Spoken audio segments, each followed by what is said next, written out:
Hello everyone, I hope that you're all doing well. This is me Sayyid Shujatullah. Welcome to Iqra IAS Current Affairs channel. Channel को subscribe करिए और hit the bell account so that जब भी मैं video upload करूंगा आपको notification मिल जाएगा। आज का हमारा टॉपिक है not exactly Hindu editorial related because कल गणेश चतुर्थी थी तो इसलिए कल छुट्टी थी तो आज का एडिशन आया नहीं है ओके हिंदू न्यूज़पेपर में। Then I thought that with so आपको एक properly model question and answer दे दूं क्लाउड बस्ट रिलेटेड बिकॉज ये जो क्लाउड बस्ट है जिसको हम फ्लैश फ्लड्स भी कहते हैं ओके ये आजकल बहुत फ्रीक्वेंटली आ रहे हैं। You might be aware of this fact. ये cloudburst is also categorized as one of the important disaster by a high powered committee appointed by the central government in the year 1999। तो जब central government ने committee बनाई थी तो उसमें भी cloud burst को अंदर रखा गया था। इसका मतलब है इसकी सिवियरिटी उतनी लेवल की है। Destruction of this particular cloudburst is to some extent very large रहने के वजह से cloudburst is also one of the disaster has been classified okay and disaster management act 2005 उसके ऊपर अप्लीकेबल होगा। ठीक है, you might be aware of this. ठीक है, राइट। तो अगर आपको क्वेश्चन आएगा क्लाउड बस्ट के ऊपर so basically what are you gonna do, तो आपको मिनिमम चीज ये बात याद रखनी होगी कि हमेशा याद रखिए आप इन्विजिलेटर के पास होगा एक एवरी क्वेश्चन का एक प्रॉपर फॉर्मेट होगा। ठीक है, you have to remember this. I will tell you very clearly what is going to happen examiner के साथ ओके उनके पास जो होता है वो किस तरीके से होता है वो हम यहाँ पे देखेंगे ओके। ठीक है, तो उनके पास समझो ये क्लाउड बस्ट के ऊपर फाइन एक क्वेश्चन आया। ठीक है, तो क्लाउड बस्ट का जो क्वेश्चन होता है वहां पे एक ग्रिड बना के रखते हैं, ग्रिड ऑफ एवेल्युएशन कहते हैं हम, ग्रिड ऑफ एवेल्युएशन। ये ग्रिड में पहला पॉइंट होता है कि आप याद रखिए यहाँ पे पहला पॉइंट होता है कि प्रेजेंटेशन कैसा है, इंट्रोडक्शन, बॉडी ऑफ कंटेंट, ठीक है, और कंक्लूजन लिखे नहीं लिखे। तो इंट्रोडक्शन को ये देंगे मैक्सिमम मार्क्स, ये क्वेश्चन में आपको दिए जाएंगे 2 मार्क्स और आपके मार्क्स कितने आपको इन्विजिलेटर देंगे, मैक्सिमम मार्क्स तो ये रहेंगे ओके और इन्विजिलेटर आप जो जिस तरीके से लिखे हैं उस तरीके से 2 में से आपको कितने मार्क्स देंगे okay. Achieve marks by the candidate score, ये होगा कैंडिडेट स्कोर, ये हो गया कैंडिडेट टोटल स्कोर, ये हो गया प्रेजेंटेशन। चलो भाई अगर इन्विजिलेटर को ये दिखता है कि आप इंट्रोडक्शन, बॉडी ऑफ कंटेंट और कंक्लूजन 3 भी मेंशन किए हैं तो ऑब्वियसली वो देगा आपको 1.5 इस तरीके से आएगा। Then the invigilator will think that चलो भाई कॉजेस लिखे या नहीं लिखे, कॉजेस पूछा, कॉजेस हो या उसके ऊपर आप देखेंगे इम्प्लीकेशंस हो। इम्प्लीकेशंस 2 तरह के होते हैं, एडवांटेजेस भी इम्प्लीकेशंस में माना जाता है, डिसएडवांटेजेस भी। तो ये होगा आपका कंटेंट, ये होगा आपका कंटेंट। तो कंटेंट के लिए 4 मार्क्स होंगे आपके पास। सो कंटेंट आप सफिशिएंट लिखे या नहीं लिखे दिस इज इंपॉर्टेंट। तो कंटेंट को आपको मिलेगा ओके ऑलमोस्ट लाइक अगर आप अच्छा लिखते हैं तो 3 मार्क्स देंगे वो। तो कंटेंट सफिशिएंट लिखना भी इंपॉर्टेंट है। तीसरा ये जो पहला हो गया कंटेंट, सेकंड हो गया, थर्ड हो गया। थर्ड क्या है, क्या आप कुछ फैक्चुअल डेटा यूज करें, क्या आप कुछ रिपोर्ट कोट करें क्या। अगर रिपोर्ट कोट करना जरूरी है, अगर ये फैक्चुअल डेटा कोट करना बहुत जरूरी है ये क्वेश्चन में तो उसको रहेंगे 1 मार्क्स, तो आपको मिलेगा 0.5 मार्क्स मिल सकता है। और फोर्थ वन रहेगा कि करंट अफेयर इंटीग्रेशन, वो क्लाउड बस्ट जो आंसर है रिसेंटली कुछ करंट अफेयर उसका आया था क्या, कुछ गवर्नमेंट की पॉलिसी में कुछ उसमें मेंशन किया गया था क्या उसमें नए से प्रोविजंस और रूल्स बनाए गए हैं क्या। सो इस तरीके से क्लाउड बस्ट रिलेटेड कहां पे तो भी ये रिसेंटली अकरेंस हुआ था क्या इसका ओके। सो अगर करंट अफेयर्स इंटीग्रेशन की यहाँ का जरूरत है तो उसको आपको रहेंगे 1 मार्क, तो आप 1 मार्क पूरे मिल सकते हैं आप करंट अफेयर लिखेंगे तो इस तरीके से। उसके बाद में होगा the last one flow chart integration. अगर कुछ ये क्लाउड बस्ट फ्लो चार्ट रहो ओके या कुछ डायग्राम यहाँ पे उतारना ये क्लाउड बस्ट के आंसर में अगर जरूरी होता है तो यहाँ पे वो लिखा हुआ होता है कि भाई कैंडिडेट यहाँ पे एक फ्लो चार्ट या डायग्राम उतारना है तो उसके लिए 2 मार्क्स, अगर आप उतारते हैं तो आपको 2 भी मिल सकते हैं राइट। तो यहाँ पे मैक्सिमम मार्क्स दिए जाता है 4, 5, 6, 7, 8, 9, 10, तो 10 मार्क्स आपके यहाँ हो गए। तो आपका स्कोर होगा 3, 4 लेके 5, 6, 7, 8, ये वेरी बेहतरीन मार्क्स हो गए आपके okay. This is how you have to approach to a particular answer. हमेशा याद रखिए आप जब भी आंसर राइटिंग करते हैं तो आप कभी भी कौन सा भी टॉपिक पढ़िए, या तो पीडीएस के बारे में पढ़िए, या तो न्यूट्रिशन के बारे में पढ़िए, या करप्शन के बारे में पढ़िए, या या देवदासी जोगी सिस्टम के बारे में पढ़िए, पार्लियामेंट्री और प्रेसिडेंस में कौन सा अच्छा है उसके बारे में पढ़िए, आप कौन सा भी पढ़िए, आपको ये दिमाग लगाना है कि आपका इंट्रोडक्शन क्या होगा वो टॉपिक में, फिर उसमें क्या क्या फैक्टर्स है जो आप कंटेंट में लिखेंगे, थोड़ा डेटा एडवांटेजेस पे होगा, थोड़ा डेटा डिसएडवांटेजेस भी होगा, उसके बाद में रिपोर्ट्स कहां पे आप इंटीग्रेट करेंगे अगर होते हैं तो, राइट। तो कभी भी आप एक टॉपिक्स पढ़ते हैं ना, आप खुद से ही सेग्रीगेट कर लीजिए, ठीक है, ये अगर क्वेश्चन आया तो इंट्रोडक्शन में ये लिखूंगा, कंटेंट में ये लिखूंगा और इसका कंक्लूजन में ये लिखूंगा। अगर इस तरीके से आप एवरी टॉपिक को अप्रोच होते हैं तो आपका राइटिंग हो, आपका मेंस एग्जामिनेशन हो, इजीली निकल जाएगा, बिकॉज आपकी जो भी एवेल्युएशन होगा हर पैरामीटर पे होगा। So that is why it is very important that कि आप वो ग्रिड को अच्छे तरीके से फॉलो करते हुआ आप पढ़ना बहुत जरूरी है। अगर आप पीडीएस के बारे में पढ़ रहे तो वहां पे फ्लो चार्ट आप डाल सकते हैं, ठीक है, ओके। फार्मर के पास से गवर्नमेंट प्रोक्यूर करेगी, ठीक है, प्रोक्यूर करके एफसीआई में जाएगा, एफसीआई के बाद में वो civil supplies department of every state जाएगा, ओके, डिस्ट्रिक्ट के बाद जाएगा, उसके बाद में रेशन शॉप वालों के पास जाएगा, उसके बाद में PDS card holders, ration shop holders, उनके पास जाएगा। तो आप इस तरीके से बता सकते हैं, ठीक है। अगर आपको लैंड ब्रीज, ओके, या सी ब्रीज के बारे में अगर कहते हैं तो आप इस तरीके से यहाँ पे ऐसा मेंशन कर सकते हैं, ये हो गया वाटर, ठीक है, ये हो गया लैंड। अगर आप इस तरीके से बताए तो when this goes this way, day time ऐसा होता है, फिर और एक ये डे टाइम बताइए लैंड ब्रीज, उसके बाद में सी ब्रीज नाइट टाइम बताइए।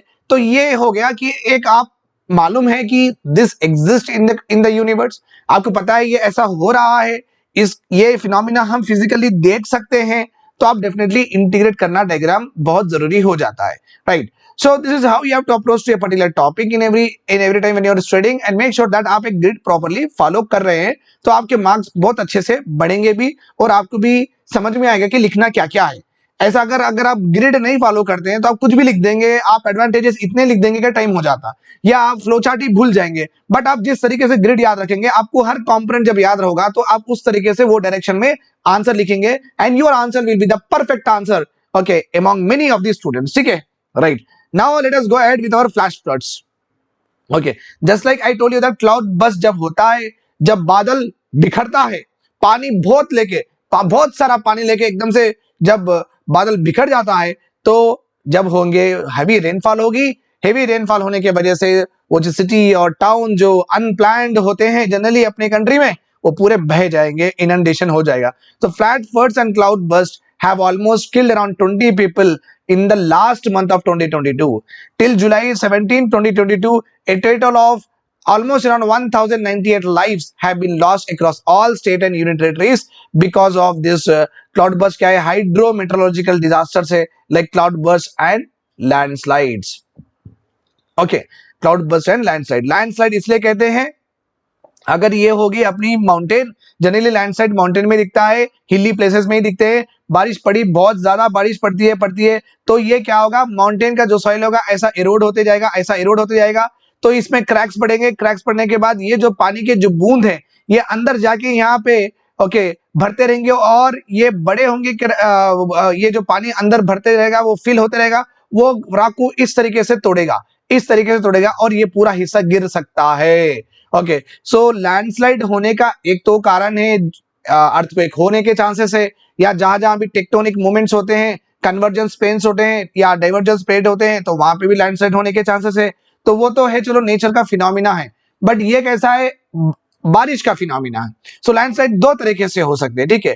Cloud burst generally global warming के वजह से हो रहे हैं आजकल, इसका एक स्पेसिफिक रीजन नहीं होता है। सडनली क्या होता है, बिकॉज ऑफ ग्लोबल वार्मिंग एक एरिया में बहुत ज्यादा ओके विंड आ जाती है, विंड आने की वजह से फिर वो विंड ऊपर जाती है, और बेसिकली ये क्लाउड बस्ट आपको मेनली दिखेंगे प्लाट्यूज और हिली एरियाज में, ज्यादा क्लाउड बस्ट दिखेंगे, क्योंकि जितनी ज्यादा हवा आएगी वो ऊपर जाएगी, और ये जो भी वहां का जो, because as it goes the particular area should have what, humidity भी होना जरूरी है, बिकॉज जब वो हवा आएगी तो यहाँ का पानी जो भी है, अपने आसपास जो पानी है एयर में, वो पानी लेके ऊपर जाएगी। ऊपर जब as we go up in the air what will happen, temperature drops by 1 degree centigrade for 165 metre set along, हर 165 मीटर में 1 डिग्री सेंटीग्रेड ड्रॉप होता है। तो हवा आएगी यहाँ से, यहाँ का अपना जो मॉइस्चर है वो लेगी, ऊपर उड़ेगी, तो हवा और एक बूंद है, और एक बूंद के बीच में कौन से फोर्सेस होते हैं, कोहेसिव फोर्सेस होते हैं, अट्रैक्टिव फोर्सेस होते हैं, तो एक बूंद दूसरे बूंद से मिलेगी, तीन से बूंद से मिलेगी, फोर्थ ड्रॉप से मिलेगी, तो बूंद बहुत भारी हो जाएगी, तो अपने आप को होल्ड कम कर नहीं सकेगी। इसको बोलते हैं हम ड्यू पॉइंट बोलते हैं। ड्यू पॉइंट का मतलब है बस मैक्सिमम सैचुरेशन हो गया है, अभी वो गिरने वाला है, देन बारिश गिर जाती है वेरी वेरी स्पीडीली।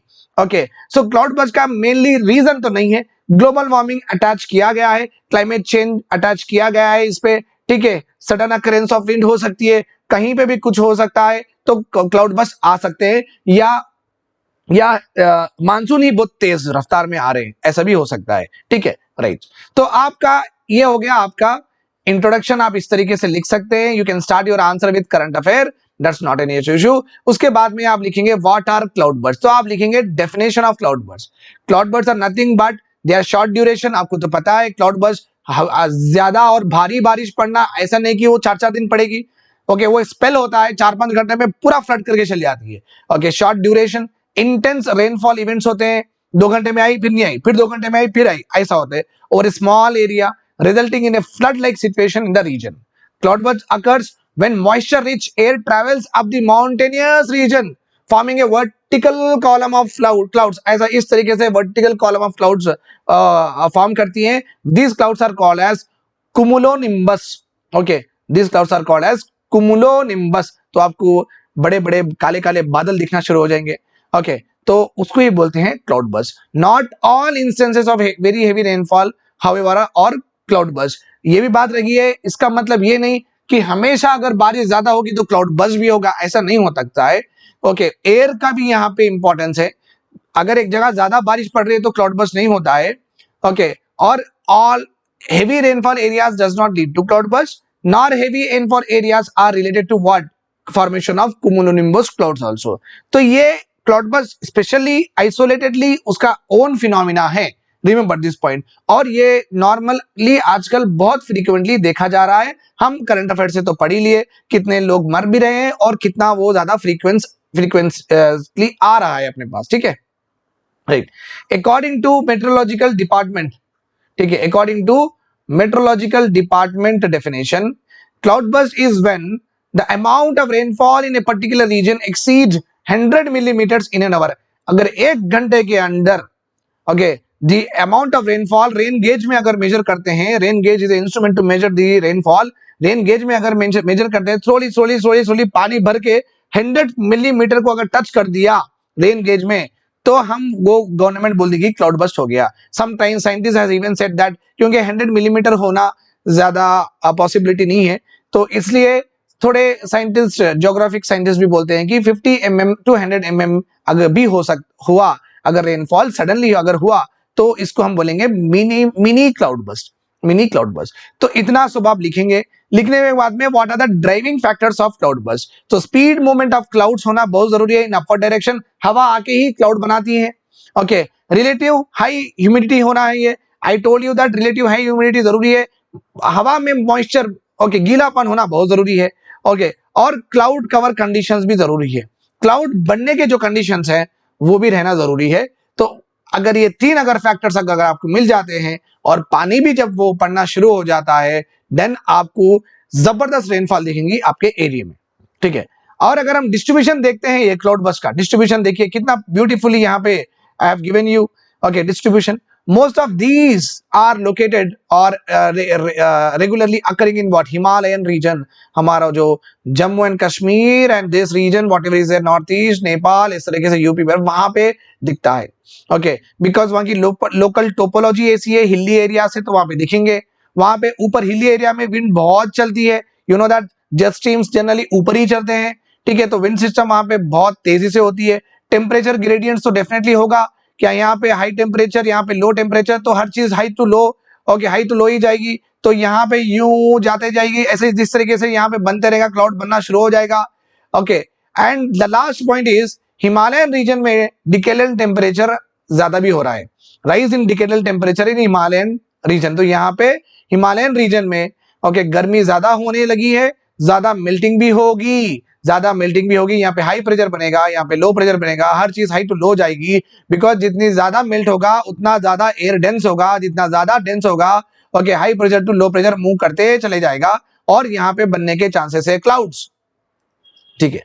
नाउ अगर इस तरीके से होता है तो क्या कॉन्सिक्वेंसेस देखने को मिलते हैं?